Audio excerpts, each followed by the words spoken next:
Alright YouTube, what's going on? Just out here in the Nitro barn doing some work. Working on the 8T actually. We've almost got her up and running again. I am waiting on another part for it. I got to pick it up over at RCHQ. But she's runnable right now. And we're going to get another ring and pinion for it. The ring and pinion in here is good. It just needed to be shimmed. I am still struggling a little bit with diffs and stuff like that, but I think I've got it down now. But we'll definitely get by RCHQ and pick up that extra 4.0 ring and pinion just to have as a spare. But I think she's good to go, man. I think she's ready to rip. The only thing I want to do on this in the near future is I want to go ahead and upgrade this other steering servo right here. This is the original Spectrum servo. The throttle servo is a Savox. It's the one that they have on A main. Cheap, 30 bucks, man, but it's listed as a high voltage servo. You can go on there right now and check it out. It's only 30 bucks, so I don't know if that was a misprint or what, but they list it as a high voltage servo, and I haven't had any issues with it. Of course, I'm only running a Lifey in this one.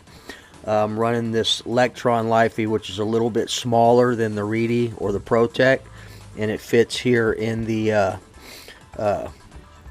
RX battery box nice and easy. It's not real tight. I did install a Sky RC switch on here. Got rid of the manual switch on it. I'll always run switches, guys. I'm not going to run my battery right into my receiver with some external wire or whatever. But Sky RC and ProTech, they make switches that are pretty much identical, but the Sky RC is only about 13 bucks. Get it on eBay. But once I have time, we'll get it out, and we're going to run the LRP. Last time I ran it, I had it really dialed in. I think I ran it in the Hyper 7 the other day. Not the other day, but last month, I think. And then we're going to get out once the weather, it's still raining, so once the weather clears up, we'll get out in this Techno as well with the Rex 28.8. Got a package in the mail. I'll show you all what that is here in a few minutes. Wanted to touch base. I haven't gone any further than doing my heat cycles on this, heating it up and letting it cool down without even firing it up. Was talking to a good friend of mine, and he's kind of convinced me to go back to my old way of breaking it in. So the way we're going to break this in is basically the same way that I told y'all, but instead of leaning the low, we're going to go ahead and use the heat gun, but we're going to utilize a fan, a cooling fan, to kind of regulate that temperature as well. So you know, there's so many different ways of doing break-ins. Some people, you know, so many people say different things, and then the information that you get from guys that are racers or longtime bashers, guys that have been in the Nitro hobby for years and years and years, you know, they'll say, do it this way, do it that way, do it the Adam Drake way, do it the Bodegel way. You know, I got local guys telling me to do it a different way. So I think I'm going to stick with the Bodegel way on this break-in. The break-in that we did on the Rex 28.8. The Rex seems strong. It's still in the break-in process. I will run, you know, I'll run the quart and a half through it here on the box, and then we'll put it on the ground. But I mean, there's no real amount of fuel. You'll know when the engine is broken in. It could take a quart and a half. It could take a gallon. But generally I'll do a quart and a half, and then we'll put it on the ground and start putting some kind of tune on it. But basically what I'm going to do is we'll do the two tanks, the two idle tanks, letting it cool down before we do the second tank, and then after the second tank we'll just run continual fuel through it, the whole quart and a half without shutting it down, just all at one time, the whole quart. But instead of doing the low speed, we'll go ahead and do the we'll use the heat gun, I've had more people tell me that using the heat gun and a fan, always keep a fan next to you. Don't let the fan run it all the time, because then it's going to run too cool. You have to monitor your temperature. You have to keep it, you know, above 200 degrees, but you don't want it to go too high. But we'll definitely we'll do this one this way with the heat gun. You know, like I said, there's more people that have told me that this is a better way to do it. I still don't believe I'm putting it on the ground with the figure eights. I know Adam Drake, or, you know, some people do that, but that's just not how I want to do mine. You know, and there's been speculations, you know, in different ways of doing things. So it's hard to really grasp the idea of what is a right and what is a wrong way. So I'm going to stick with the Botagel process. And I look up to John. Shout out John Botagel. I look up to you, and we're going to continue to do the break-in process the way you do it. So we'll get this done here in a couple of days. And guys, remember, I'm still learning. I'm still a newbie. Things that I do, different processes, this is how I do it. I take information, I bring it in from different people, and I try and make an educated decision on what I feel is the best way to do it.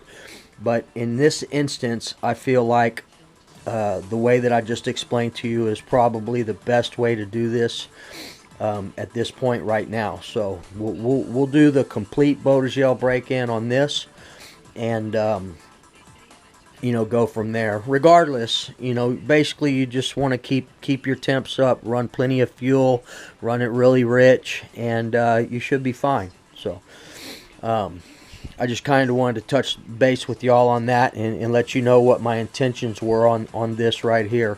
All right, so let's get to what came in the mail. Oh man, guys, I'm still getting over being sick, and then having to work in the rain. Man, it's incredible, the abuse that we put the human body through. Alright, let's check it out. We're just going to use old-fashioned scissors this time.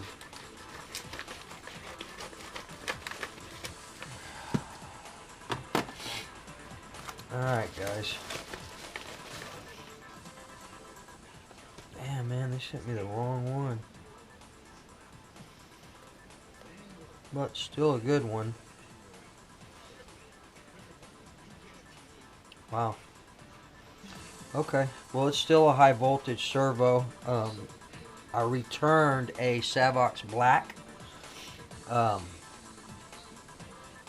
So I'll have to check and see what the differences of this one and that one are. I don't know why I'd send a Savox Black in for warranty and then they would send me this one. This is a... I can't see the number on it right now. Let's see.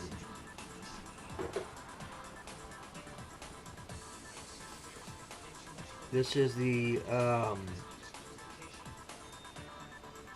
1268 SG. Weight 62.0, speed 0.11, torque 25.0/347.2. It's a lot of numbers. Alright, well, it's a high voltage, and I know it's a good servo. These are the same servos that I have in the, it's the same servos. I think it's the same servos that I have in the MB48.4. Let's just open this up and check it out real quick.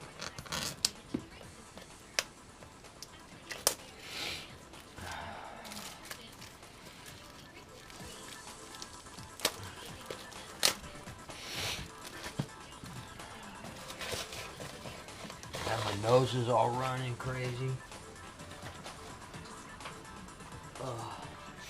I mean, I'm gonna look these up, see what the cost difference is. This may be a more expensive servo.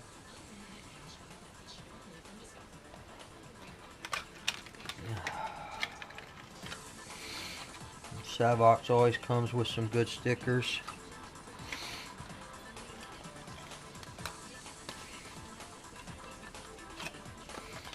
It's a digital coreless servo.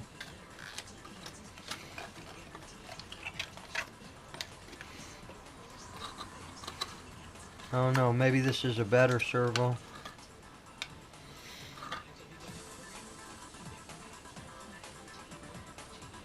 There you go. SC1268. Now the other ones that I have are the SB2273.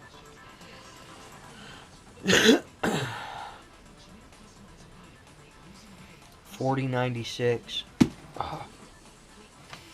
Alright, well that's cool, man. We'll run this one. So this servo is going in the Mugen.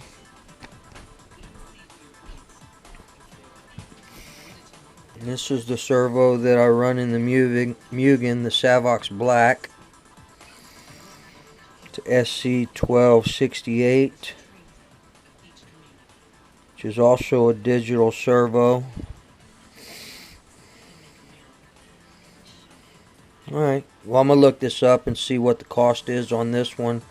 You know, I know what I paid for these. I paid basically $100 for these. 90 something dollars each for these blacks.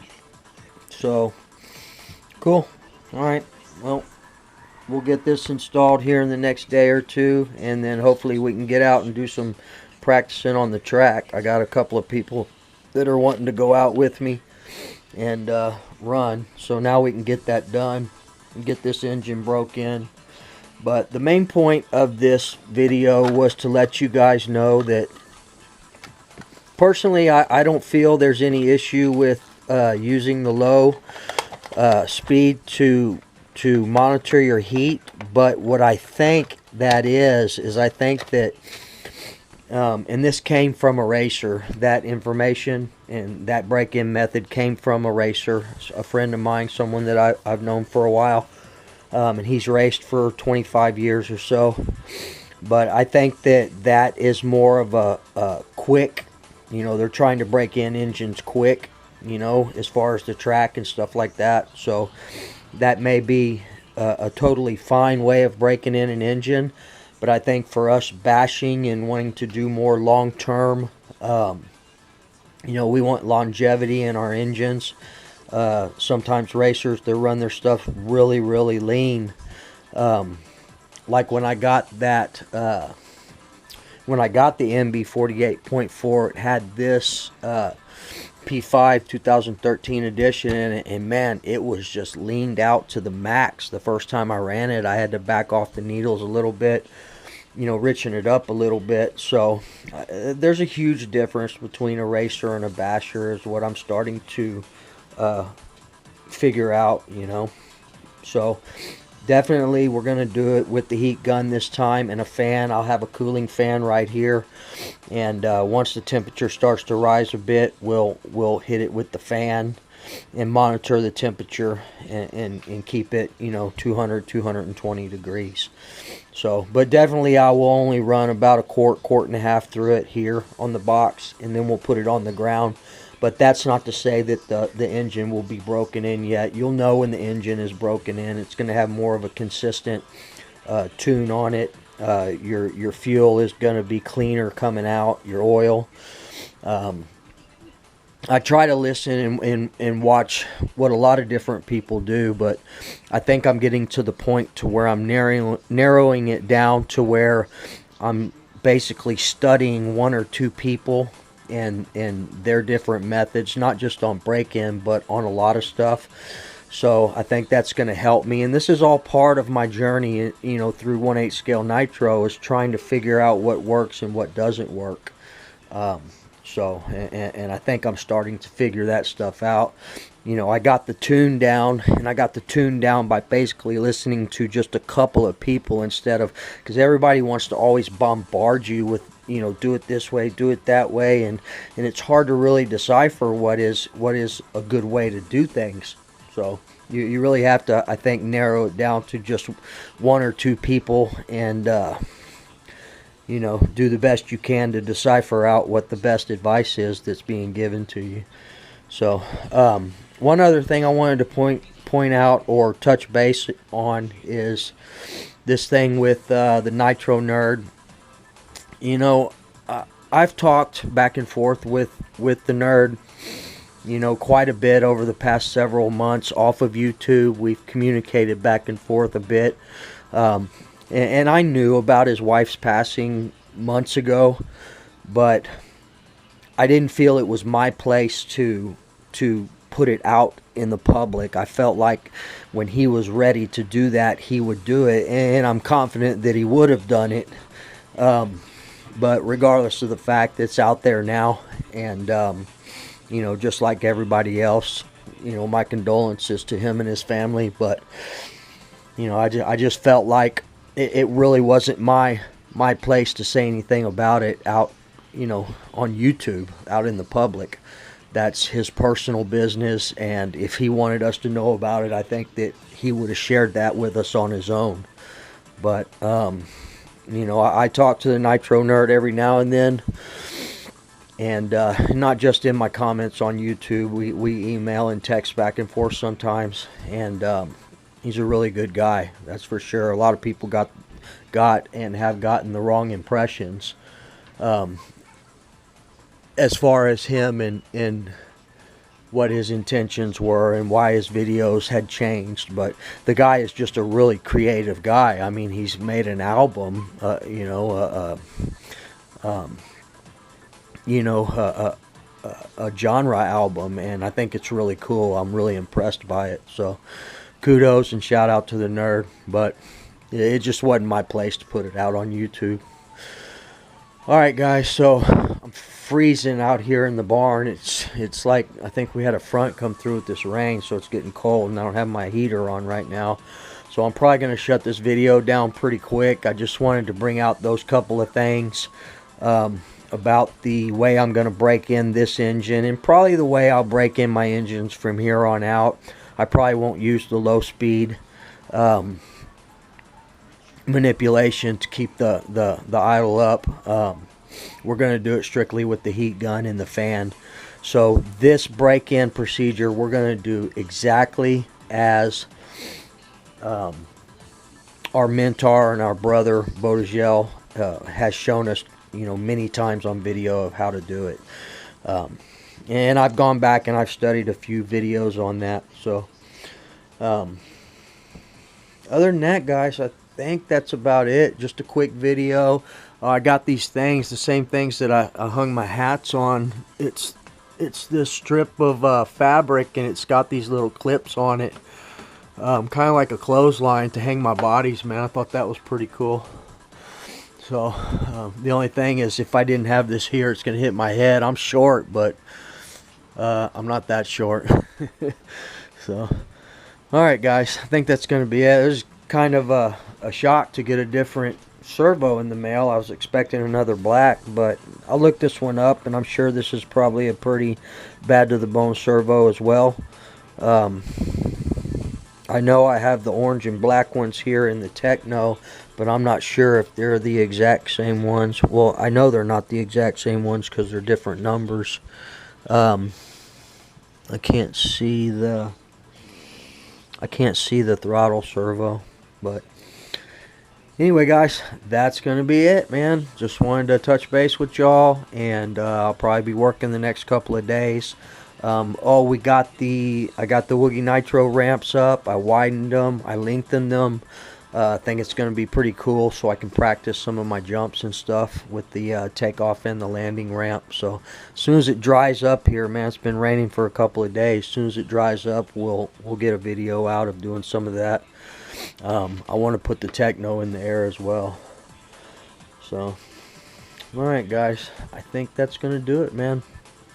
So until that video, until that time when I can get out and bash and the weather's a little bit better, everybody have a great upcoming weekend. Shout out to my brother David RC.